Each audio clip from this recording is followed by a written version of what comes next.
Pertama-tama saya senang sekali pada akhirnya bisa melihat Bang Agus dan juga istrinya Mbak Erni dan Mbak Sisi ya, yang menjaga Bang Agus. Saya ini penegak hukum. Tugas saya adalah menegakkan hukum. Jadi kalau ada sesuatu yang salah di mata saya secara hukum, saya gergetan. Jadi saya siap, dibully seluruh Indonesia pun saya siap. Karena tugas saya menegakkan hukum, dan di sini saya menemukan setelah saya mengkaji keluar dari Novi, saya melihat ada kejanggalan-kejanggalan yang pada akhirnya saya temukan titik kejanggalan itu, dan saya 2 malam yang lalu memutuskan untuk menjadi pengacaranya Agus. Dan saya pro bono murni, artinya tidak mau dibayar dan tidak minta bayaran. Dan saya juga mengatakan ini karena apa? Karena jangan ada satu orang pun yang mencoba untuk menggoyang saya, ya.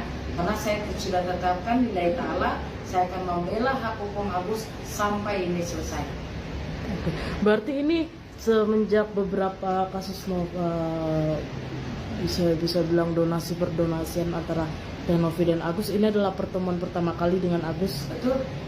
Dan setelah tadi ngobrol juga, tadi kita sempat ngambil gambar juga, sempat ngobrol gimana Kak?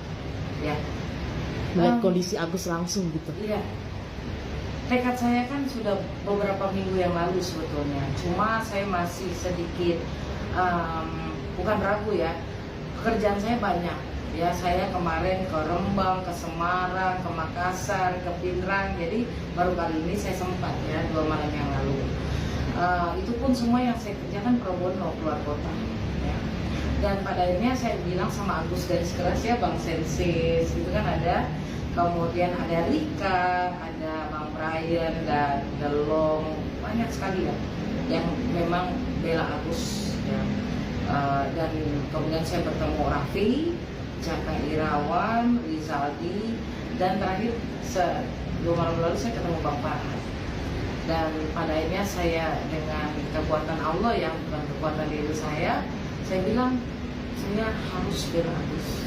Jadi karena kejanggalan ini harus kita buka bahwa bukan Agus yang memakai uang sumbangan, karena ini haknya Agus.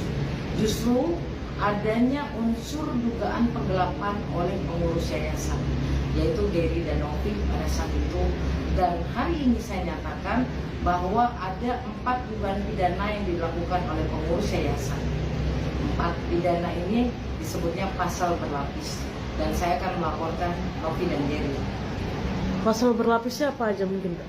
Pasal 372 KUHP tentang penggelapan, pasal 378 KUHP tentang penipuan, dan Undang-Undang Nomor 8 Tahun 2016 pasal 144 dan pasal 145 karena menggunakan hak penyandang disabilitas dan menghilangkan hak daripada Bang Agus. Oke. Mungkin untuk rencana melaporkan Teh Novi dan Gary sendiri kapan? Karena yang kita ketahui juga hubungan yang pertama, hubungan Gary dan Teh Novi lagi tidak membaik. Yang kedua, sekarang saat ini Teh Novi lagi umroh. Mungkin rencana untuk melaporkan itu kapan? Jadi gini ya, sebelum saya melangkah kepada melaporkan, bahwa ada upaya membuat nama keluarga Bang Agus ini buruk. Itu pertama kali dulu. Pada saat podcastnya Densu, saya sarankan kepada netizen seluruh Indonesia, lihat lagi podcast Densu baik-baik.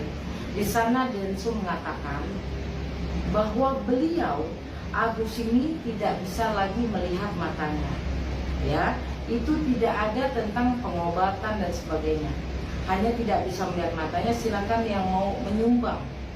Akhirnya dibukalah rekening ya, Erni ya, Agus ya, rekening atas nama Agus, atas nama Agus Salim, dan alhamdulillah rezekinya Agus luar biasa, 1,5 miliar. Ya, ini rezekinya Agus loh.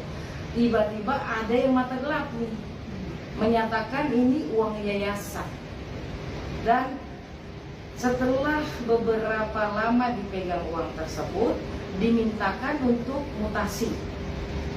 Dan keluarga Agus ini tidak paham hukum, tidak paham tentang yayasan. Mereka diintimidasi akan dilaporkan. Itulah yang membuat mereka takut. Dan yang lebih mengenaskannya lagi, bahwa di YouTube, di media sosialnya pengurus yayasan ini diungkap aib keluarganya Agus, aib dalam tanda kutip, bahwa Agus dan keluarganya menggunakan uang donasi. Bicara donasi di sini berarti yayasan mengaku bahwa mereka lah penyelenggara pengumpulan uang dan barang. Karena bicara PUB ini di Undang-Undang Nomor 9 tahun 1961 itu PUB harus punya izin. Bahkan di Permensos Nomor 8 tahun 2021 itu harus ada izin. Sementara Undang-Undang Yayasan mengatakan bahwa yayasan lah yang boleh mengumpulkan donasi, disebutnya donasi. Sementara ketika bicara podcastnya Densu itu tidak ada bicara tentang yayasan, tidak ada bicara tentang rekening yayasan.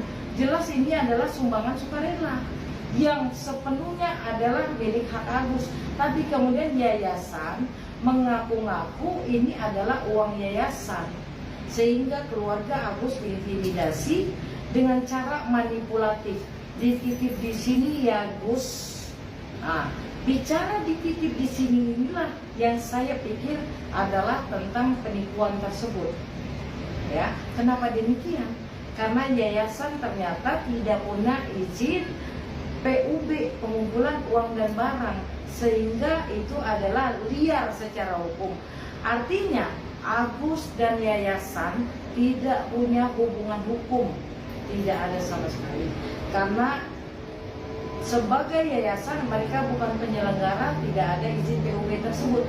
Dan Densu, saya tidak mau menyalahkan Densu, karena Densu ini tidak punya mens rea. Densu ini berniat baik untuk membantu Bang Agus, tapi pada kenyataan di pertengahan jalan ada mata duitan ya, hijau melihat 1,5 M. Ya, kemudian diklaimlah bahwa ini uang yayasan. Itu loh yang terjadi. Mungkin dalam waktu dekatkah timnya Kak Sil akan melaporkan Gary dan Novi? Hari Senin depan, karena hari Kamis saya punya sidang di Rembang, Jawa Tengah. Gus, melihatnya gimana? Saya mau tanya Agus boleh ya? Boleh. Bang Agus ya, senang nggak ada Kasil? Senang, ada semangat baru buat Agus lagi. Dengan penjelasan Kasil, perasaan Agus gimana? Betul nggak penjelasan Kasil itu? Iya benar. Tentang podcast, Iya benar itu. tentang intimidasi. Iya intimidasi, podcastnya Pak Denny Smarto itu benar, emang di situ dinyatakan yang sesuai data yang diucapkan sama Kasil, dan ada perubahan di deskripsinya juga. Jadi Agus berterima kasih sama Bang Denny Sumargo Iya, ya. pasti dong. Iya. Iya, pasti itu. Tapi ngeliatnya gimana sih Gus? Sekarang Kak Sil dulu kan pengacara pihak sebelah, pihak Novi. Sekarang berada di pihak kamu bersama Bang Farhat dan lain-lain. Iya pasti senang, yang penting jangan ada dusta di antara kita. Itu aja sih. Iya. Tidak ada keinginan tersembunyi lah gitu Agus ya. Insya Allah. Iya. Baik, Agus ikhlas, saya ikhlas. Saya akan selesaikan sampai selesai. Ikhlas saya, bosan. Bismillah Gus. Ya Mbak, ini ya ikhlas ya. Saya jadi pengacara ikhlas. Ikhlas dulu ya Pak ya. Mbak Elmi perasaannya gimana ada saya? Silahkan pegang. Ngomong aja, nggak usah takut. Tegakkan badanmu, relax.